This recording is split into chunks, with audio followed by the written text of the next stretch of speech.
तो दोस्तों आज हम एक्सप्लेन करने वाले हैं नेटफ्लिक्स में आई और एक नई series IC814 the Kandahar hijack. ये सीरीज एक ट्रू स्टोरी के ऊपर बेस करा गया है। बहुत सारे ट्विस्ट एंड टर्न और दिल दहलाने वाले थ्रिल आपको एक्सपीरियंस करने को मिलेगा एक्सप्लेनेशन देखते टाइम। तो वीडियो को लाइक कर दीजिए। चलिए हम लोग एक्सप्लेनेशन शुरू करते हैं। सीरीज के शुरुआत में हमको थोड़ा ब्रीफ दिया जाता है। 24 दिसंबर 1999 काठमांडू से दिल्ली उड़ने वाली जो प्लेन है IC814 वो अचानक से हाईजैक हो जाता है। पर सबसे बड़ा क्वेश्चन था काठमांडू ही क्यों? नेपाल से इंडिया और चीन के सीमा लगते हैं, इसलिए इनके बॉर्डर्स को पार करना इतना ज्यादा मुश्किल नहीं है। इसलिए दुनिया भर के स्पाई एजेंसी का घर रहा है काठमांडू। सीरीज के शुरुआत में हमको दिखाया जाता है काठमांडू, जहाँ पर हम राम को देखते हैं जो कि एम्बेसी का एजेंट होता है, जो कि भेस बदल के उधर रह रहा होता है। वो एक गाड़ी का पीछा कर रहा होता है। एक आदमी उस गाड़ी से उतरता है और उसके हाथ में एक लाल बैग था। वो किसी को तो वो सामान थमा देता है, फिर वो इधर उधर देखता रहता है। राम भी तब बाहर निकलता है और उस आदमी से बात करता है। राम काइंड ऑफ उधर का लोकल ही बन चुका था, इसलिए उसका शक नहीं जाता और उससे वो पूछता है कि आप कहाँ पर घूम रहे हो? वो आदमी बोलता है मैं बाजार करने के लिए आया था। राम भी तो मुस्कुरा देता है कि मेरी बीवी भी मायके गई है, इसलिए मैं भी बाजार के लिए आया हूँ। पर राम को उसके ऊपर शक हो जाता है क्योंकि वो एक टेररिस्ट ऑर्गेनाइजेशन के साथ भी जुड़ा हुआ है। फिर हम राम को देखते हैं जो कि अपने सीनियर के पास ऑफिस में जाता है और बोलता है सर कुछ तो खिचड़ी काठमांडू में पकड़ा है, ये लोग लोकल नहीं है। कल रात को मैं सस्पिशियसली 5 लोगों को फॉलो किया जिसकी मदद ये बंदा कर रहा है। ये आईएसआई का है, हमको पता है, बट जो 5 लोग आए हैं वो पाकिस्तान से आए हैं। जब ये लोग घर से बाहर गए थे मैं इनके कमरे में गया और एक साउंड रिकॉर्डर इस कमरे में छुपा दिया। फिर जब मैंने डेटा उधर से कलेक्ट किया और वो रिकॉर्ड उधर चलाने लगा, उधर कुछ मिशन के बारे में बात हो रहा था। जो बात थी चल रहा था कि तुम ट्रेन नहीं हो, अगर तुम मिशन में गए तुम मिशन को खराब कर सकते हो। तभी दूसरा बंदा बोल रहा था कि मैं मिशन में तो जरूर जाऊंगा, अगर मुझे कुछ हुआ मैं 150 लोगों को लेके मरूंगा। और उधर कोई लोग एक को चीफ बुला रहे थे और दूसरे का नाम ले रहे थे, अमजद फारूकी। उसके सीनियर ऑफिसर बोलते हैं तुमने पहले भी ये नाम भेजा था अमजद फारूकी, बट ये एक थ्योरी है, कोई ब्रेक थ्रू सबूत ले आओ तो हम आगे उसको फॉरवर्ड करें। पिछली बार भी तुमने ये भेजा था। राम फिर बोलता है मैंने उनके ड्राइवर को अगवा कर लिया, उसको हम टॉर्चर कर रहे हैं बातें निकालने के लिए कि क्या था उस बैग में और उन लोगों का प्लान क्या था। तब सीनियर ऑफिसर बोलते हैं उसे टॉर्चर करते रहो और उससे बातें बुलवाओ। फिर हमको एयरपोर्ट का सीन दिखाया जाता है जहाँ पर हम काठमांडू एयरपोर्ट को देखते हैं और उसी के साथ हमको इधर कुछ सस्पिशियस लोग दिखाए जाते हैं जो कि आपस में कुछ प्लान तो बना रहे थे। उन लोगों के साथ एयरपोर्ट में वेट कर रहे थे बहुत सारे लोग जो कि IC184 से दिल्ली आने वाले थे। फिर हम देखते हैं IC184 के पायलट शरण देव को। उसी के साथ हमको इंद्रानी और छाया भी दिखाई जाती है जो कि एयर होस्टेज होती है। शरण का ये ओवर टाइम चल रहा था, आज तो इधर उसको होना भी नहीं चाहिए था। वो कॉल करने के लिए बाहर जाता है और अपने वाइफ और बेटी से बात भी करता है कि हम जल्दी मिलने वाले हैं। दूसरी जगह राम के इन्फॉर्मर से उसे पता लगता है कि उसने जिसको बैग दिया था वो काठमांडू एयरपोर्ट में फ्लाइट अटेंडर का काम करता है। वो लाल बैग में कुछ ना कुछ तो है और वो फ्लाइट और कोई नहीं IC184 था। राम को तभी शक हुआ कि फ्लाइट में कुछ ना कुछ तो होने वाला है। वो जल्दी से अपना गाड़ी भगाता है और एयरपोर्ट अथॉरिटी के साथ लाइन कनेक्ट करता है। वो बार बार बोलता है कि मैं एम्बेसी से हूँ, पर कोई मानने को तैयार नहीं था क्योंकि उनको क्रॉस चेक करना था, क्योंकि एम्बेसी से डायरेक्ट कोई ऑर्डर नहीं आया। क्योंकि राम एक अंडर कवर एजेंट था तो उसके बातों पे अथॉरिटी वालों को ट्रस्ट नहीं था। फिलहाल आज के टाइम पे तो बहुत हाई अलर्ट होता है, पर 1999 में उतने इस चीजों को वो लोग महत्व नहीं देते थे। मे भी सम कैजुअलिटी होगा। साथ ही साथ हम देखते हैं कि फ्लाइट में एक एक करके लोग बैठ रहे होते हैं और उसी के साथ हम एक आदमी को देखते हैं जो कि एक सूटकेस के साथ एयरपोर्ट के अंदर आता है। जहाँ पर हम चेकिंग में देखते हैं ये लोग तो एक साथ बात ही कर रहे थे, अच्छे से कोई चेक भी नहीं कर रहा था।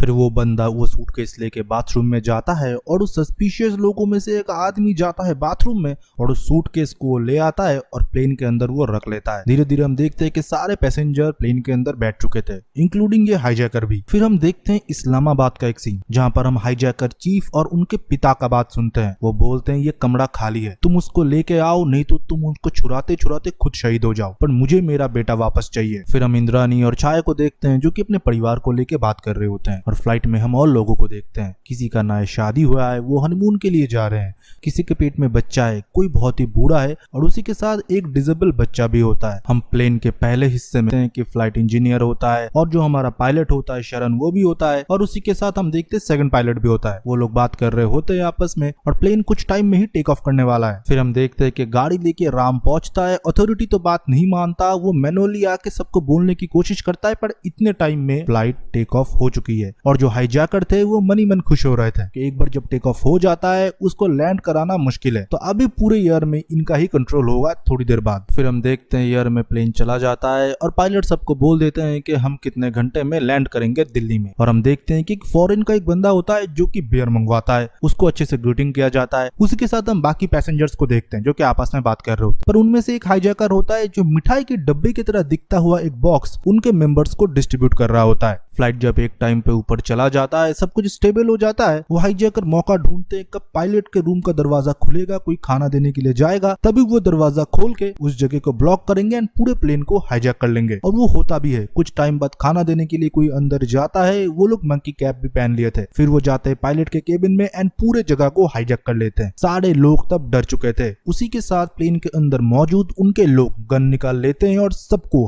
हेड डाउन करने के लिए बोलते हैं और ये बोलते हैं कि ये प्लेन अभी हाईजैक हो चुका है। प्लेन के जो खिड़कियां थे उनको बंद करने के लिए बोला जाता है एंड सारे लोगों को शांत बैठ के हेड डाउन करने के लिए बोला जाता है। वो लोग बहुतों को पीटते भी है जो उनकी बात नहीं मानते। सारे लोग प्लेन के अंदर रो रहे थे और मदद मांग रहे थे, पर पायलट के सर पे तब गन तना हुआ था, वो कुछ कर नहीं सकता। पीछे जो चीफ गन तान के पायलट के सर पे खड़ा हुआ था वो बोलता है कि ये प्लेन सीधा काबुल जाएगा, पर सेकंड पायलट बोलता है कि हम काबुल तक नहीं जा पाएंगे, हमारे प्लेन में उतना फ्यूल नहीं है, हम दिल्ली पहुंच सकते हैं। तभी वो हाईजैकर उसे डराता है और ये बोलता है मैं इसे शूट कर दूंगा, फिर मैं खुद चला के लेके जाऊंगा, पर ये फ्लाइट जरूर काबुल पहुंचेगा। इन हाईजैकर में से कुछ माइनर्स भी होते हैं जो कि 17-18 साल के होते हैं। इनके हाथ में भी गन था। वो लोगों को बहुत बेरहमी से मारते हैं और प्रेग्नेंट औरत को भी सर झुकाए रखने के लिए बोलते हैं, जो कि टेक्निकली पॉसिबल नहीं है। इस माँ को दर्द हो रहा था, पर ये किसी की बात नहीं सुनते। तभी हम देखते हैं कि शरण रेडियो में कुछ एक्टिवेट कर देता है जिससे हो सकता है कि अथॉरिटी वालों को कुछ मालूम पड़ जाए। पर इनमें से एक हाईजैकर होता है जिसको प्लेन की अच्छी खासी नॉलेज है। वो आते ही बोलते हैं तुमने ये क्यों ऑन कर दिया, अब जो सारी बातें होंगी वो रेडियो पे होंगे, अपना हेडफोन निकालो। अथॉरिटी वाले बार बार अपडेट पूछते जाते हैं, पर इधर जब शरण कुछ आंसर नहीं देता तब वो हाईजैकर बोलता है कि IC-184 अभी हाईजैक हो चुका है और ये प्लेन सीधा अभी काबुल जाएगा।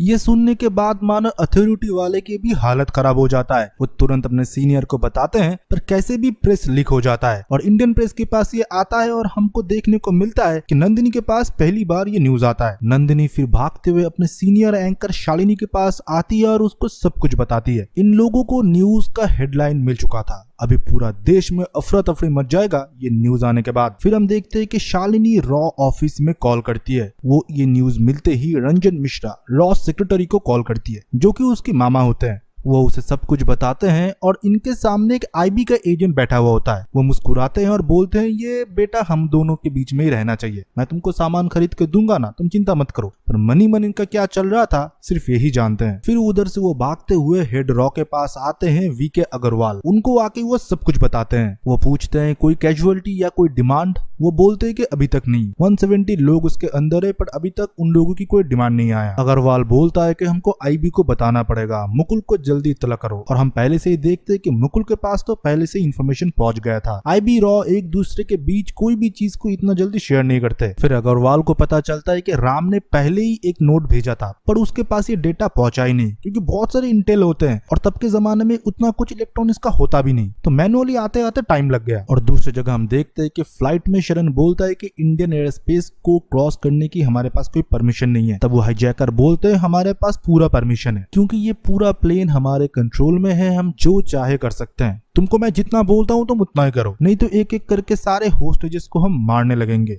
फिर हम फ्लाइट के अंदर देखते हैं कि छाया इंजर्ड हो गई थी, तो इंदिरा एक हाईजैकर से मदद मांगती है कि उसकी हेल्प मुझे करने दो। वो हाईजैकर मान भी जाता है, क्योंकि पहले जब वो फ्लाइट में बैठा था इन दोनों के साथ उसने अच्छे से बात किया था। तो इंदिरा को वो छाया के पास लेके आता है और बोलता है ठीक है तुम इसकी मदद कर दो और बाकी लोगों को संभालने की भी जिम्मेदारी तुम दोनों की है, पर हमारे रास्ते में आने की कोशिश मत करना, तो तुम दोनों पहले मरोगे। फिर हमको मिनिस्ट्री ऑफ एक्सटर्नल अफेयर्स दिखाया जाता है, जहां पर हम देखते हैं सीनियर ऑफिसर अभिजीत को, जो कि DRS को बुलाने के लिए जाता है, क्योंकि मंत्री जी से अभी बात करना पड़ेगा। फिर हम देखते हैं कि मिनिस्टर विजय वांग सिंह खुद जाता है DRS के साथ बात करने के लिए, क्योंकि DRS अभी तो कुछ कोड क्रैक कर रहा है, वो पता लगा रहा है कि ये सब कुछ कैसे हो रहा है। DRS एक्सटर्नल अफेयर्स में जॉइंट सेक्रेटरी है। DRS उनको एक चिट लिख के देता है और फोन से कॉन्स्टेंटली किसी के साथ बात कर रहा होता है। उस चिट पे लिखा हुआ था काबुल एसेट। फ्लाइट में पायलट शरण देव उस हाईजैकर से बोलता है कि लोगों का मोटिवेशन गिर रहा है, कुछ लोगों को पैनिक अटैक भी आ सकता है। एज ए पायलट मैं इस प्लेन के चार्ज में हूँ, मुझे उनको बस एक सूचना देनी दीजिए कि वो लोग सुरक्षित है, ये लोग आपको कुछ नहीं करेंगे और आप लोगों के साथ पूरा कोऑपरेट करेंगे। चीफ भी इस बात को मानता है। फिर शरण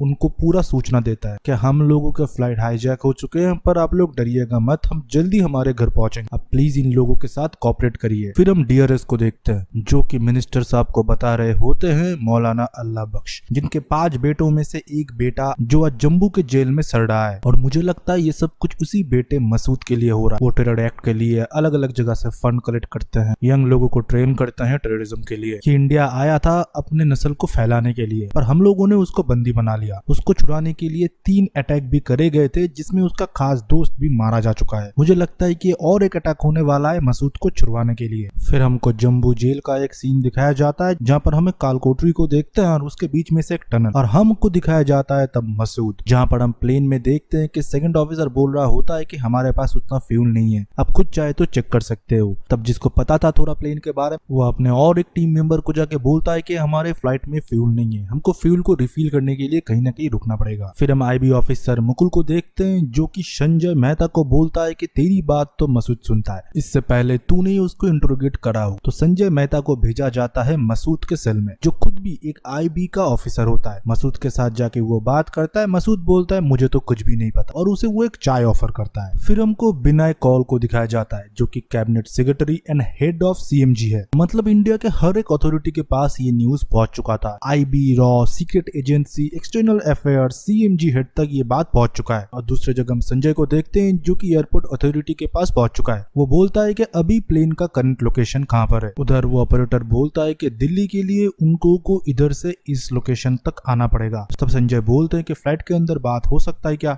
दूसरी जगह जो रॉ के हेड थे अग्रवाल, वो सीधा राम से बात करते हैं। वो बोलते हैं कि पता लगाओ कि वो ड्राइवर इन 5 को कहां लेके गया था और उस रेड बैग के अंदर क्या कुछ है। फिर हम राम को देखते हैं जो कि कांधार में उस ड्राइवर को बंधक बना के रखा था। उसके लोग उसे बहुत टॉर्चर करते हैं, फिर भी ये आदमी कुछ भी नहीं बोल रहा था। तभी उसे राम पैसे की लालच देता है और उससे सब उगलने की कोशिश करता है। और दूसरी जगह हम इंडियन प्रेस में देखते हैं जहां पर नंदिनी को ये पता चलता है कि ये सब कुछ मसूद के लिए हो रहा है, कि मसूद को जेल से दूसरे जेल में शिफ्ट करा जा रहा है। वो बोलता है कि ये भी हम प्रिंट में लिख सकते हैं, पर शालिनी बोलती है कि ये टोटली कॉन्फिडेंशियल है, हम अगर ये लिखते हैं तो पूरे देश में अफरा तफरी मच जाएगा, बहुत सारे ऑर्गेनाइजेशन एक्टिव हो जाएंगे जो कि हमारे देश के सिक्योरिटी को हानि पहुंचा सकते हैं। फिर नंदिनी उधर रुक जाती है जहाँ पर अभिजीत और डीआरएस मिलकर राम की इंटेल को देख रहे होते हैं, जहाँ पर अमजद फारूकी का नाम था। अभिजीत तब बोलता है अमजद फारूकी थोड़ा बड़ा नाम है इस प्लेन हाईजैक के लिए, इधर तो डिस्पोजल वाला लोग होते हैं, लाइक वो मर भी जाए कोई फर्क नहीं पड़ता। फिर हम मुकुल को देखते हैं जिसकी सीनियर ऑफिसर उसे बोल रहे होते हैं कि पैसेंजर लिस्ट अभी तक हमको नहीं मिला, कितने मेल है कितने वुमेन है, कोई वीआईपी वगैरह है। तो वो अपने लोगों को भेज देते हैं वो डेटा कलेक्ट करने के लिए, और बोलते हैं कि इतना लापरवाही कैसा हो सकता है, क्या अगर हमको पहले इंटेल मिला कोई भी किसी के साथ वो शेयर नहीं करता और इतने लेट हमारे पास पहुंचा, इसलिए हाईजैक आज मुमकिन हो पाया। मतलब हमको तब ये पता चला कि हर एक एजेंसी अपने अपने डेटा खुद के पास रखते हैं, कोई भी किसी के साथ वो शेयर नहीं करता। फिर हम संजय को देखते हैं जो कि आते हैं और उधर मिनिस्टर जी भी थे। संजय आने के बाद बोलता है कि आई हैव इन्फॉर्मेशन सर, 5 लोग हैं जो कि हाईजैक करे हुए हैं पूरे प्लेन को, 5 लोगों के पास 5 पिस्टल है और एक ग्रेनेड भी है, अभी तक ये इंटेल हमको मिला है। और संजय ये भी बोलता है कि रॉ हेड से मेरी बात भी हुआ है और उन्होंने मुझे ये टेप दिया है, वो वही टेप था जो कि राम उस कमरे से बरामद किया था, मतलब वो कन्वर्सेशन का रिकॉर्डिंग। तब डीआरएस बोलता है सर ये जो कॉन्वर्सेशन है इसमें मेन जो बंदा है उसका नाम है अमजद फारूकी, वो एक ट्रेन मिलिटेंट है और पहले वो आईएसआई के लिए काम करता था, पर अब वो इंडिविजुअल काम करता है और ऑल्सो ओसामा भी इसे पसंद करता है। ये पहली बार फेमस हुआ 400 लोगों की मैसेकर में। तब हमको और भी पता चलता है कि अफगानिस्तान में तख्ता पलटने की जो वार हुआ था उसमें अमजद फारूकी का बहुत बड़ा हाथ था, इसलिए अफगानिस्तान के टेरर ग्रुप के साथ भी इसका अच्छा रिश्ता है। फिर हमको प्लेन में दिखाया जाते हैं, ये हाईजैकर डिसाइड करते हैं कि प्लेन ये लोग लाहौर लैंड करेंगे, इसलिए लाहौर का परमिशन ये लोग मांगते हैं, पर इंडियन एम्बेसी वाले ये परमिशन नहीं दे रहे थे। और डीआरएस भी बोलता है कि लाहौर ये परमिशन नहीं देगा। मिनिस्टर जी भी बोलते हैं कि लाहौर के साथ कॉल कनेक्ट करो, पर उन लोगों को ये बताओ अगर उन्होंने परमिशन दिया आगे की रिस्पॉन्सिबिलिटी उनकी होगी। ये सब कुछ जब फ्लाइट के अंदर चल रहा होता है तब नीचे इन लोगों को पैसेंजर के लिस्ट में कुछ घोटाला मिलता है। तभी हम देखते हैं कि सारी एजेंसीज के हेड एक साथ आ जाते हैं और जहाँ पर एक ऑफिसर बोलता है कि ये लिस्ट का नाम अगर बाहर आता है तो अफरा तफरी मच जाएगा, तो इस लिस्ट के नाम को हमको हाइड करना पड़ेगा। तो अलग से एक प्रिंट निकाला जाता है जहाँ पर उस नाम को वो लोग ब्लर कर देते हैं। और दूसरी जगह हम देखते हैं कि लाहौर का परमिशन इन लोगों को नहीं मिलता। पाकिस्तान वाले भी मना कर देते हैं कि हमारे इधर ये प्लेन नहीं लैंड हो सकता। फिर उन लोगों के पास सिर्फ एक ऑप्शन था, अमृतसर का, और ये लोग उस जगह के लिए राजी हो जाते हैं। पर अमजद फारूकी के माइंड में कुछ अलग ही प्लान चल रहा था जो कि चीफ को भी वो नहीं बताता। चीफ बोलते हैं कि उधर कमांडर होंगे, पूरे प्लेन को घेर लिया जाएगा। तब अमजद बोलता है ठीक है, एक एक करके हम नीचे लाश गिराएंगे, तब तक फ्यूल तो बढ़ ही जाएगा, हमारे पास बहुत होस्टेजेस। फिर ये डिसाइड होता है कि अमृतसर में इन लोगों को रोका जाएगा, इन लोगों के ऊपर उधर अटैक करा जाएगा। और रवि को बोला जाता है तुम अपने कमांडर के साथ रेडी रहना, और पंजाब पुलिस के कमिश्नर को भी बोला जाता है कि तुम अपने कमांडर को रेडी रखना। तब कमिश्नर बोलते हैं कि हमको मंत्री जी की परमिशन लेना पड़ेगा। फिर हमको फ्लाइट के अंदर दिखाया जाते हैं कि सारे मर्दों को जो कि थोड़ा हट्टे कट्टे हैं उनको बिजनेस क्लास में बिठाया जा रहा था, और औरतों को पीछे इकोनॉमी वाले में डाला जा रहा था जो कि थोड़े कमजोर है, बुजुर्ग है, उनको भी। वो लोग बहुत डर रहे थे, किसी की नई नई मैरिज हुई थी, वो अपने पति को नहीं छोड़ना चाहती, किसी को माइनर अटैक्स आने लगे थे, फिर भी ये लोग किसी की बात को नहीं सुनते और सबको अलग कर दिया जाता है, उस अंग्रेज आदमी को भी। और सब जब एक साथ बैठ जाते हैं उनके हाथों और पैरों को बांध दिया जाता है। दूसरी जगह हम राम को देखते हैं जो कि ड्राइवर से पता लगा लिया था कि वो बैग उसको किसने दिया था, और वो उसके लोकेशन पे जाता है। वो उसके घर में जाकर दस्तक करता है और वो आदमी दरवाजा भी खोलता है। तभी पीछे से कोई तो आता है जो कि गाड़ी में बैठा पहले ड्राइवर को मारता है और फिर वो राम के पीछे भागता है। राम उधर से भाग जाता है उस आदमी के पीछे, पर वो शूटर को भी गन से गोली मार देता है और राम के आदमी उस आदमी को भी पकड़ लेते हैं जिसने वो बैग अमजद को दिया था। और दूसरी जगह ये परमिशन मिल चुका था कि अमृतसर में तो फ्लाइट उतरेगा और उधर ही कमांडो ऑपरेशन होगा, पर मंत्री जी ने अहम वक्त पे मना कर दिया कि पंजाब के अंदर कोई खून की छींटे नहीं गिरेंगे क्योंकि सामने इलेक्शन है। और ये लोग कोशिश कर रहे थे कैसे भी करके कन्विंस करने की, वो लोग नहीं सुनते। फिर हम देखते धीरे धीरे वो प्लेन भी एयरपोर्ट पे लैंड होता है। रवि अश्योर करता है कि हम लोग कोशिश करेंगे कोई कैजुअलिटी ना हो, पर ये ऑपरेशन है, कुछ भी हो सकता है। फ्यूल टैंकर को भेजने के लिए बोला जाता है। फ्यूल टैंकर के पीछे कमांडो लोग छुपे हुए थे जो कि इनके ऊपर अटैक करने वाले थे। तो अमजद बोलता है कि प्लेन रुकेगा नहीं, वो चलता जाएगा धीरे धीरे और फ्यूल टैंक वैसे ही उनको फिल करते जाएंगे। जब परमिशन मिलने और ये सब कुछ में लेट हो रहा था तो अमजद बहुत गुस्से में आ जाता है और वो दो होस्टेजेस को मारने लगता है। उनके सीने में वो चाकू घुसा देता है और बहुत ब्लड निकलता है, और ये सब कुछ वो सेकंड पायलट को दिखाता है और आगे ये सब कुछ एजेंसी के पास कन्वे हो रहा था। और दूसरी जगह हम इंद्रानी को देखते हैं जो कि फ्लाइट में एक बूढ़ा आदमी खास रहा होता है। वो उसके पास ऑक्सीजन लेके जाता है और उसकी मदद करती है। डीआरएस सबको समझाने की कोशिश करता है कि किसी भी हालत में अमृतसर में हमको रोकना पड़ेगा। दूसरी जगह में शरण के वाइफ और बेटी को देखते हैं जिनको एयरपोर्ट अथॉरिटी से पता चलता है कि शरण जिस फ्लाइट में है वो हाईजैक हो चुका है। और दूसरी जगह हम देखते हैं कि डीआरएस और बाकी लोग भी ये डिसाइड करते हैं कि वो लोग एक रिस्क लेंगे और कमांडर को भेजेंगे वो फ्यूल टैंक के पीछे। फ्यूल टैंक आ रहा था, कमांडर उनके पीछे ही छुपे हुए थे और अमजद को तो भनक लगता है ये सब कुछ इतनी आसानी से तो नहीं हो सकता। और minister of external affairs CMJ के पीए से बात कर रहे होते हमारे पास सिर्फ 15 सेकंड है। और दूसरी जगह पुलिस कमिश्नर भी कुछ नहीं कर सकता क्योंकि सीएमजी ने सब कुछ मना करके रखा था। और दूसरी जगह अमजद को देखते हैं जो कि बोलते हैं कि हम टेक ऑफ करेंगे। शरण उसको रिक्वेस्ट भी करता है कि फ्यूल टैंक सामने ही है, हम फ्यूल बढ़ा सकते हैं, पर अमजद का इंटेंशन बोलता है कि उसको इधर से जाना चाहिए। तो वो सीधा बोलता है फ्लाइट टू टेक ऑफ करेगा नहीं तो 5 सेकंड में मैं गोली चला दूंगा। शरण के पास तब कोई ऑप्शन नहीं था, गन कनपट्टी पे था और ऊपर से कोई ऑर्डर भी नहीं आ रहे थे। उसको फिर से प्लेन को टेक ऑफ करना पड़ता है। प्लेन के अंदर के सारे लोग बहुत ही घबरा चुके थे और ये इमीडिएटली टेक ऑफ करने की वजह से प्लेन के अंदर पूरा अफरा तफरी मच चुका था। सारा सामान इधर के उधर हो रहा था।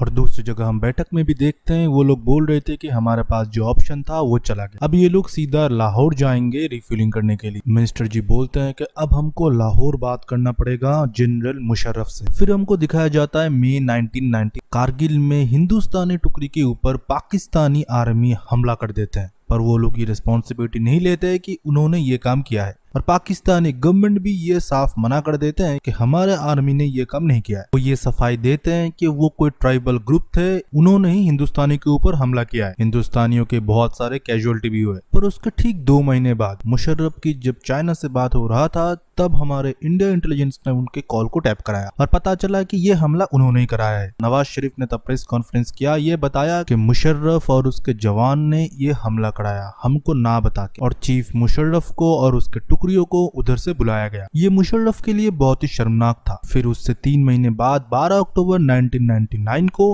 उसने नवाज शरीफ की गद्दी पलट दी और पाकिस्तान के ऊपर उसने सेना की हुकूमत को काबिल कर दी। और उसके ठीक 2 महीने बाद ही ये हाईजैक हो रहा है। अब इन लोगों को मुशर्रफ के साथ ही डील करना पड़ेगा अगर उस प्लेन को लाहौर में रिफ्यूलिंग करना है तो। फिर हम देखते हैं कि मिनिस्टर साहब फोन लाहौर घुमाते हैं और एक हायर अथॉरिटी के ऑफिसर के साथ वो बात करते हैं, नेगोशिएट करते हैं कि उनके प्लेन को लाहौर में उतारा दिया जाए। पर वो मना कर देते हैं कि अभी हमारे सियासी शासन अच्छे नहीं है, अलग अलग मुल्कों की नजर हमारे ऊपर है, अभी हम कोई रिस्क नहीं ले सकते और जनरल मुशर्रफ भी ये नहीं चाहेंगे। और दूसरी जगह हम देखते हैं कि प्लेन ऑलरेडी बहुत ही लो ऑल्टीट्यूड से चल रहा था और उस प्लेन के अंदर मानो अफरा तफरी मच चुका था। एक जगह से दूसरी जगह सामान जाया जा रहा था और फ्यूल भी एकदम खत्म होने के लिए आया था। सिर्फ 5 मिनट का ही टाइम था, उनको लैंड करना ही पड़ेगा। और मिनिस्टर विजयवान इधर कोशिश कर रहे थे कि कैसे भी उनको रनवे में लैंड करने की परमिशन मिल जाए। वो बोलते हैं कि हम लोग डॉक्यूमेंटेशन बाद में कर लेंगे, कोई भी मांग आप बाद में रख सकते हो और जनरल मुशर्रफ के साथ मैं खुद बात कर लूंगा। और इधर से प्लेन में शरण बार बार बोले जा रहा था कि हमको परमिशन दिया जाए लैंड करने की, पर वो ऑफिसर फोन रखने के बाद रनवे की लाइट ही बुझा देता है कि उनको रनवे दिखे ही ना। शरण फिर सोचता है कि जहाँ पर लाइट कम है वो उधर ही लैंड करा देगा। लैंड नहीं, ये मानो एक क्रैश था, वो लोग मरने वाले थे पर कुछ न कुछ लोग तो बच जाएंगे। पर इन हाईजैकरों को कुछ पड़ा ही नहीं था, ये लोग भी मारे जाएंगे। तभी हम देखते हैं कि अहम वक्त पे वो सोच बदल देता है और रनवे की लाइट जला देता है और फिर कैसे भी करके बहुत ही मुश्किल से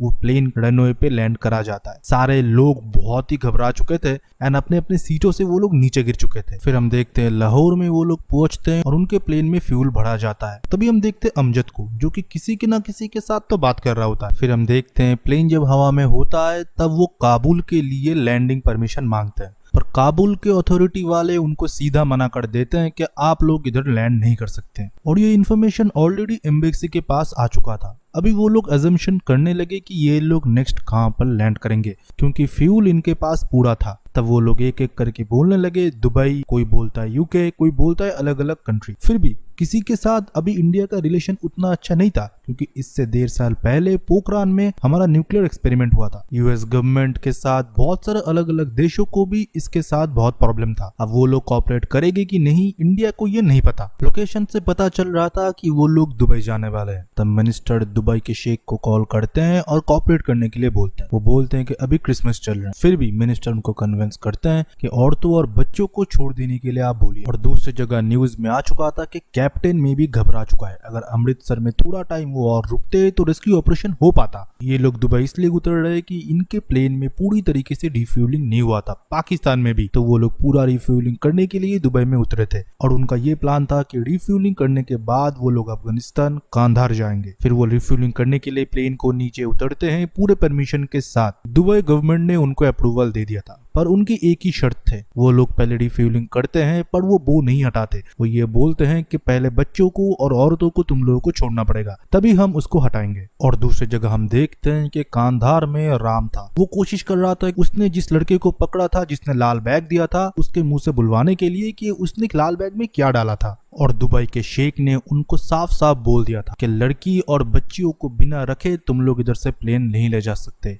चाहे मुझे कुछ भी करना पड़े। ये एक धमकी मानो या रिक्वेस्ट। हाईजैकरों के पास कोई ऑप्शन नहीं था, क्योंकि उनका प्लान दूसरा था, तो उनको औरतों को और बच्चों को छोड़ना पड़ता है। उनमें से जिनकी नई नई हनीमून वाली शादी हुई थी उस लड़के को ही इस हाईजैकर ने पहले मार दिया था। और उनके पत्नी से उन्होंने झूठ बोला और बोला कि आप प्लेन में ही रुकिए, आपके पति को हमने छोड़ दिया है। दूसरी जगह हम जम्मू के जेल में मसूद को देखते हैं, जिनके साथ संजय मेहता बात कर रहे होते हैं। वो बोलते हैं कि इस हाईजैकिंग में किसका हाथ है, तुझे कौन छुड़ाना चाहता है। तब मसूद बोलता है कि मेरे बात से जो भी मुसलमान सहमति रखता है वही मुझे छुड़ाना चाहते हैं। इससे पहले 4 कोशिशें हो चुके हैं, मेरा एक दोस्त भी इसमें शहीद हो गया। फिर हमको अगले दिन दिखाया जाता है जहाँ पर न्यूज़पेपर में सारा ब्लेम आ चुका था पायलट के ऊपर, क्यों उसने अमृतसर में ज्यादा टाइम तक फ्लाइट को नहीं रोका। और तभी एम्बेसी वाले भी डिस्कस कर रहे थे कि एक प्रोटोकॉल होता है, खामोखा उसके ऊपर सारे लोग चढ़ रहे हैं। अब ये लोग तो कांधार जाने वाले थे, तभी डीआरएस डिस्कस करता है कि तालिबान ये फ्लाइट को एक्सेप्ट क्यों कर रहा है। फिर हमको तालिबान का थोड़ा हिस्ट्री दिखाया जाता है। तब हमको पता चलता है कि तालिबान के जो फाउंडर है मुल्ला उमर, 1996 में अफगानिस्तान पे हुकूमत कायम की और उसने खुद को पूरे अफगानिस्तान का लीडर घोषित कर दिया। उसका ये सपना था कि सारे इस्लामिक कंट्री मिलके एक ऐसा एमिरेट बनाना जिसको कि पूरी दुनिया रिकॉग्नाइज करे, पर हुआ उसका उल्टा। तालिबान के वायलेंट नेचर को देखते हुए सारे इस्लामिक कंट्री ने उससे मुंह मोड़ लिया। इंडिया ने भी काबुल में अपना दूतावास जो है बंद कर दिया और अफगानिस्तान से सारे रिश्ते जो है उन्होंने खत्म कर दिए। तभी मुकुल DRS से बोलता, ये तालिबान, ये ISI सारे एक ही थाली के चट्टे बट्टे हैं। जो कुछ भी ये करते हैं पीछे उनका मोटिव एक ही है। जो लोग भी प्लेन में फंसे हुए थे उनके फैमिलीज ने दंगे शुरू कर दिए थे, हर जगह प्रोटेस्ट कर रहे थे वो लोग। और दूसरी जगह कैप्टन को जब पता चलता है कि ये प्लेन कांधार जाएगा वो भी तब शॉक हो जाते हैं। फिर हम देखते हैं कि प्लेन कांधार लैंड करता है और एम्बेसी में भी सबको पता चल जाता है कि प्लेन कांधार में लैंड कर चुका है। लैंड करने के तुरंत बाद हम देखते हैं कि अफगानिस्तान की जो फोर्सेज हैं वो उनके पास आ जाते हैं बंदूक को लेके और पूरे प्लेन को वो घेर लेते हैं। धीरे धीरे वो खाना भिजवाते हैं, पानी भिजवाते हैं, मानो उनको पता था।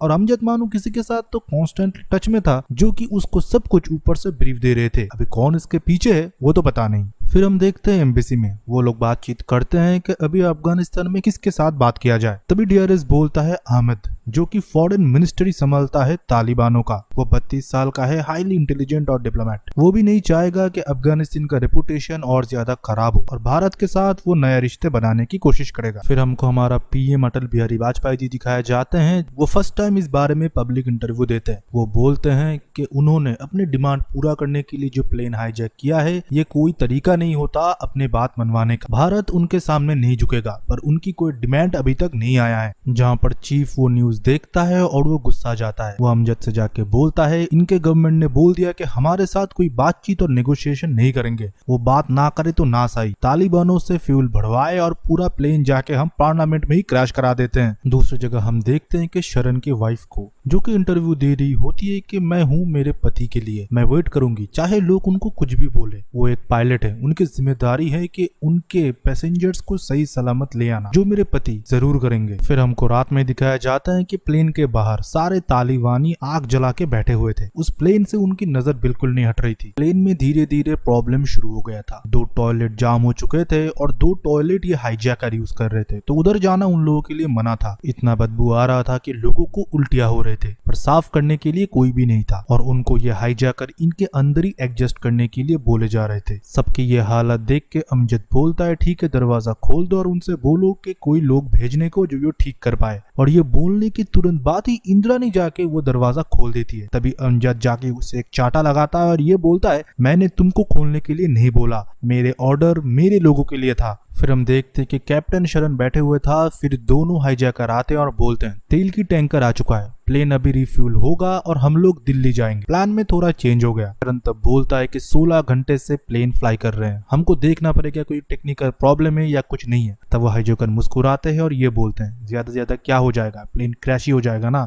यही तो हम चाहते हैं। फिर उनको बोला जाता है कि आप लोग चेक करें कि फ्यूल जब भरेगा हम लोग तब इधर से निकलेंगे। फ्यूल का टैंकर आता है और प्लेन में धीरे धीरे फ्यूल डाला जाता है। तब शरण बोलता है कि फ्यूल जब आधा बढ़ेगा हम जेटिसन करेंगे, फिर हम एक ट्राई करेंगे इधर से निकलने की। जेटिसन मतलब एक्स्ट्रा फ्यूल को आप प्लेन से बाहर निकाल देते हो एक प्रेशर से। तभी जो सेकंड ऑफिसर होता है वो मना कर देता है कि ये लोग हमको मार डालेंगे, हम इसको नहीं फ्लाई कर पाएंगे। तब शरण बोलता है वैसे ही हम लोग मरने ही वाले हैं, ये पार्लियामेंट में प्लान क्रैश करने की बात कर रहे हैं। पर सेकंड ऑफिसर जो है वो नहीं मानता, वो घबरा के उसके बाहर चला जाता है। फ्यूल भरा जाता है और जब फ्यूल फुल हो जाता है ये लोग ट्राई करते हैं खुद ही जेटिसन करने की। सेकंड ऑफिसर बाहर था, पूरा फ्यूल प्लेन से बाहर निकलते हैं और वो लोग तब नीचे गिर जाते हैं। तभी उधर अमजद आता है और उन दोनों को बहुत पीटते हैं और उसी के साथ सेकंड ऑफिसर को भी। फिर हम देखते हैं कुछ टाइम बाद यूएस के एक छोटा जेट प्लेन आता है, जहाँ पर हम यूएस के कुछ प्रेस वालों को भी देखते हैं। वो इंटरव्यू करेंगे, वो तालिबानी फॉरेन मिनिस्टर के इंटरव्यू करते हैं, जहाँ पर कुछ प्रेस वाले पूछने लगे आपको कैसे पता था कि ये प्लेन कब आएगा, क्योंकि आपने 45 मिनट में ही इतने लोगों का खाना पानी सबका अरेंजमेंट कर लिया था। और इसी के साथ ये भी पूछते हैं ये टेररिस्ट है, आप क्यों इन लोगों की मदद कर रहे हो और फ्यूल रिफिलिंग में हेल्प कर रहे हो। ये बोलते हैं ये हाईजैकर्स है, कोई टेररिस्ट नहीं है, ये बस राह भटक चुके हैं। इनके बातें सुनने से तो ये लग रहा था कि ये भी अंदर न अंदर मिले हुए हैं। दूसरी जगह इंडिया में भी प्रेस कॉन्फ्रेंस होते हैं जहां पर लोग परेशान थे।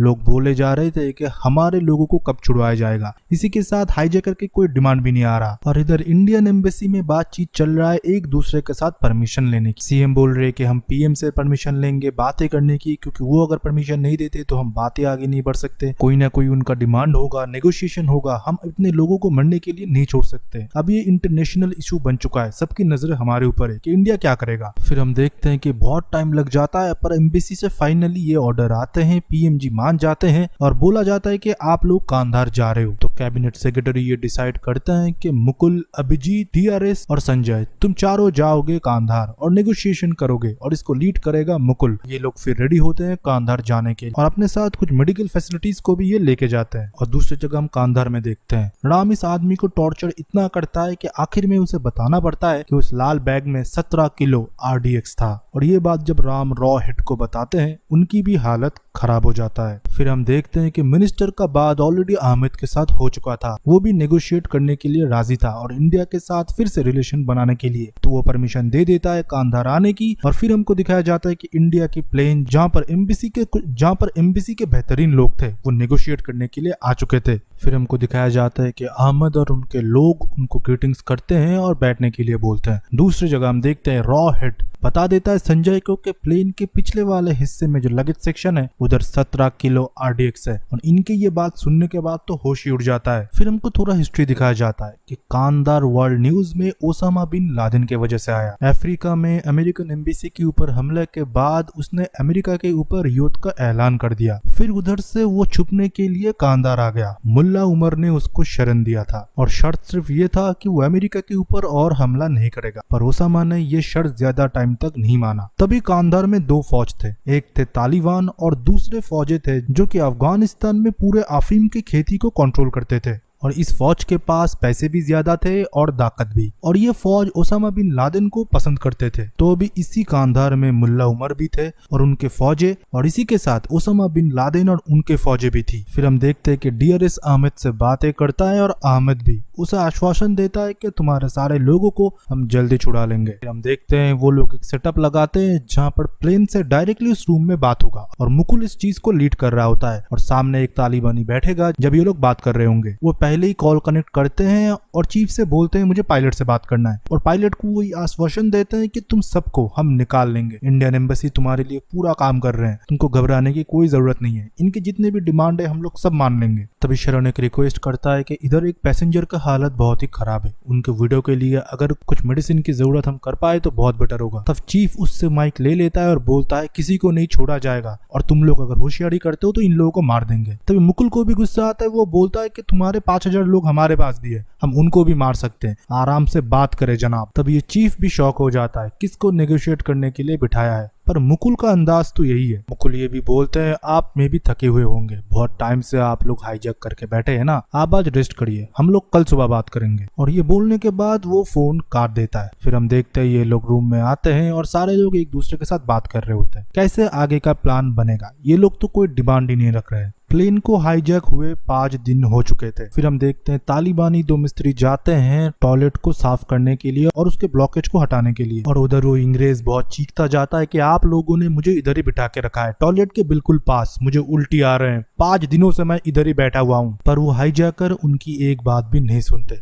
और उन्हें बैठे रहने के लिए बोलता है। उन मिस्त्रियों से ब्लॉकेज ठीक नहीं होता, वो सिर्फ साफ करके चले जाते हैं। तभी हम देखते हैं कि छाया पायलट से रिक्वेस्ट करते हैं कि आप कुछ बोलो। तभी हम देखते हैं कि शरण उनसे बोलता है कि मैं जाके ठीक कर सकता हूँ, कॉकपिट के बिल्कुल नीचे उधर पैनल होंगे, मैं उधर जाके वो ठीक कर सकता हूँ। वो अंग्रेज इतना चीख रहा था और उल्टी करने वाला था, तब छाया उसे देखने के बाद वो खुद जाता है उसकी सफाई करने के लिए। वो सब कुछ देख के उसे भी खुद उल्टी आ जाता है। प्लेन में सारी लोगों की हालत खराब हो चुकी थी, 5 दिनों से वो लोग इधर बैठे हुए हैं, टॉयलेट्स जैम है, खाना अच्छे से नहीं मिल रहा, ऊपर से ये ह्यूमिलेशन। दूसरी जगह हम राम को देखते हैं जो कि कांधार में होता है। वो अपने साथी के घर में जाता है पर वो मरा पड़ा था, कोई तो राम और उसके साथी को मारना चाहता है। फिर हमको देखने को मिलता है कि प्लेन के नीचे ही एक छोटा सा स्टफ टॉय फेंका जाता है, उसके साथ एक चिट्ठी भी, और ये बोलते हैं ये हमारे डिमांड्स है। फिर मुकुल जाते हैं स्टफ टॉय और उस दावे को वो उठाता है। वो डिमांड देख के पूरे एजेंसी में हलचल मच जाते हैं। मुकुल फिर उन हाईजैकरों से बात करते हैं, ये बोलते पहले तो आपने मांगा 200 मिलियन डॉलर, करीब 800-900 करोड़। वो जुगाड़ करने में तो टाइम लगेगा और ये प्रैक्टिकल भी नहीं है। ऊपर से आप मांग रहे हो एक डेड बॉडी टेररिस्ट की, जो कि हमने 2 महीने पहले ही दफना दिया था। तब वो चीफ बोलता है वो हमारा भाई था, हम उसको खुद शहादत देंगे। और दूसरी जगह हम शरण को देखते हैं जहाँ पर वो टेररिस्ट भी होता है। वो नीचे जाता है और फ्यूज लाइन को वो ठीक कर देता है।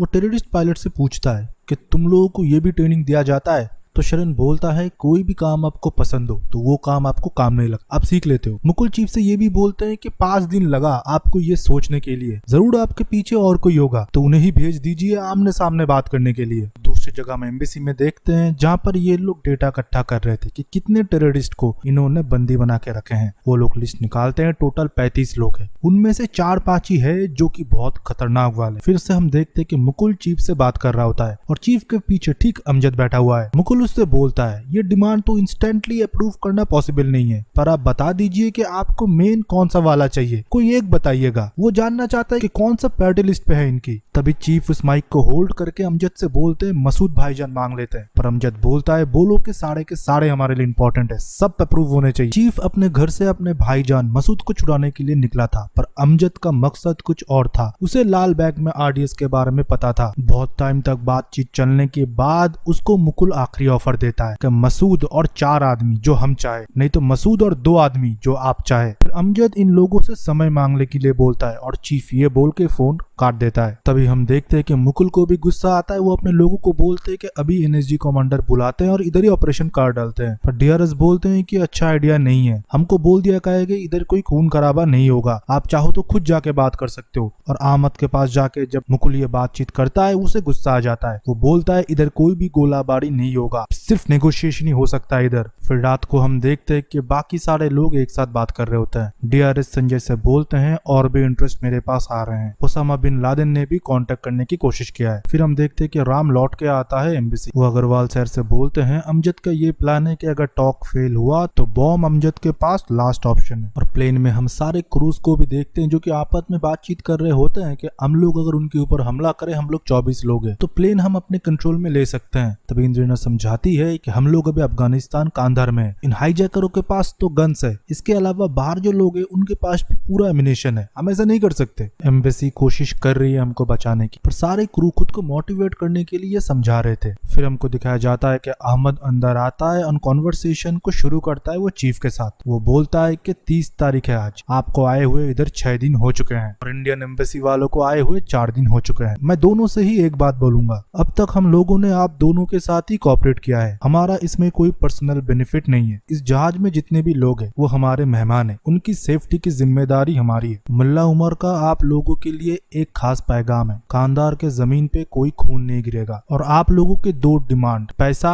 और उस टेररिस्ट की लाश, इन दोनों डिमांड को आपको हटाना पड़ेगा। फिर आप दोनों में जो नेगोशिएशन होगा उसका अगर कोई मसला ना निकला, कोई हल ना निकला, कल आपके प्लेन में हम फ्यूल भर देंगे, आप जहाँ चाहे फिर जा सकते हैं। फिर वो लोग कम्युनिकेशन काट देते हैं। डीआरएस अहमद को थैंक्स बोलता है कि हमारे पैसेंजर को आपने महफूज रखने के लिए बोला। फिर हम देखते हैं अगले दिन फिर मुकुल और चीफ के बीच में कन्वर्सेशन होता है। मुकुल पहले बोल देता है मसूद अजहर के साथ हमने बोला था आपके 4 और आतंकवादी और उसके नामों बता देते हैं, पर चीफ इस बात को मना कर देता है और वो अपनी मांगे रखते हैं मसूद अजहर, उमर शैद शेख और अक्सद अहमद सरकार। और ये तीनों आतंकवादी की डिमांड वो करते हैं और सारे लोग तब चौंक जाते हैं क्योंकि ये तीनों बहुत ही खतरनाक है। इन्होंने बहुत लोगों की जान लिया है, मास मर्डर इन लोगों ने किया है, बॉम्ब प्लांट किया है अलग अलग जगह, ये इंटरनेशनली वांटेड है। इनको छोड़ना मतलब बहुत सारे लोगों की मौत, अलग अलग देशों में अराजकता फैलाना। ये न्यूज फिर एम्बेसी तक पहुंचता है और सारे लोग शॉक हो जाते हैं। देश के अलग अलग स्टेट के गवर्नमेंट को पता चलता है और सारे लोग ये सबको मना कर देते हैं, पर फाइनल कॉल सरकार को लेना था। अलग अलग जगह से ये बात भी आते हैं कि इन 200 को छुड़ाने के लिए हम 2000 की मौत को दावा दे रहे हैं। हमारे जवान सरहदों पे शहीद होते हैं इन लोगों को पकड़ने के लिए, क्या उनके फैमिली नहीं है? ऐसे बहुत सारे हेडलाइन न्यूज़ों में आने लगे, पर आखिर में हम देखते हैं कि गवर्नमेंट मान लेते हैं इन लोगों को छोड़ने के लिए, भले उनके पॉलिटिकल करियर और देश के लिए कितना ही खराब हो, पर उन मासूमों को उन लोगों को बचाना था। फिर हमको पुराना क्लिप दिखाया जाता है जिस दिन ये घटना हुआ था और हम देखते हैं कैसे एक एक करके सारे होस्टेजेस को बाहर लिया जाता है और गवर्नमेंट के एम्प्लॉय भी उधर मौजूद होते हैं। उनको फिर एक एक करके हम देखते हैं कि उनको अपने प्लेन में डाला जाता है और उन हाईजैकरों के डिमांड के हिसाब से उन तीनों टेररिस्ट को छोड़ दिया जाता है। फिर हमको देखने को मिलता है कि कांधार में वो 17 kg RDX मिले थे, जो RDX उस प्लेन से अमजद ने बाहर निकाला था। ये सब कुछ हो जाता है और हमको पुराने न्यूज के थ्रू दिखाए जाते हैं जिन हाईजैकरों ने इस पूरे प्लान को हाईजैक किया था और 3 टेररिस्ट की डिमांड किया था, वो कांधार में कुछ दिनों के बाद ओसामा बिन लादेन से मिलते हैं और इन 3 टेररिस्टों के बारे में दिखाया जाते हैं कि इन लोगों ने बाद में बहुत सारे आतंकवादी हमले पूरे देशों में एंड इंटरनेशनली भी कराए हैं। 200 लोगों को बचाने के लिए इतना बड़ा कदम सरकार ने उठाया। बहुत लोग आज भी इस बात में क्वेश्चन करते हैं। इस क्वेश्चन मार्क के साथ इस सीरीज को खत्म किया जाता है और दुनिया में लोग ये भी मानते हैं कि IC-814 की जो हाईजैक है वो दुनिया के सबसे बुरे हाईजैकों में से एक है। तो IC-814 की एक्सप्लेनेशन खत्म हुआ। अगर आपको वीडियो पसंद आते तो वीडियो को लाइक करे, कमेंट सेक्शन में अपना ओपिनियन दे। हम ऐसे ही आप लोगों के लिए बेहतरीन सीरीज और मूवीज के एक्सप्लेनेशन लाते रहते हैं। और आप लोग जाइएगा मत, हमारा और एक शॉपिंग से रिलेटेड फ्री सर्विस है जहां पर आप इतने डिस्काउंट में फ्लिपकार्ट अमेज़न से चीजें खरीद सकते हो, वो भी हमारे टेलीग्राम ग्रुप से। हम आपको नोटिफाई कर देंगे कब प्राइस डाउन जा रहा है। तो डिस्क्रिप्शन के लिंक्स एंड पिन कमेंट से लिंक्स है, हमारे ग्रुप से ज्वाइन हो जाइए।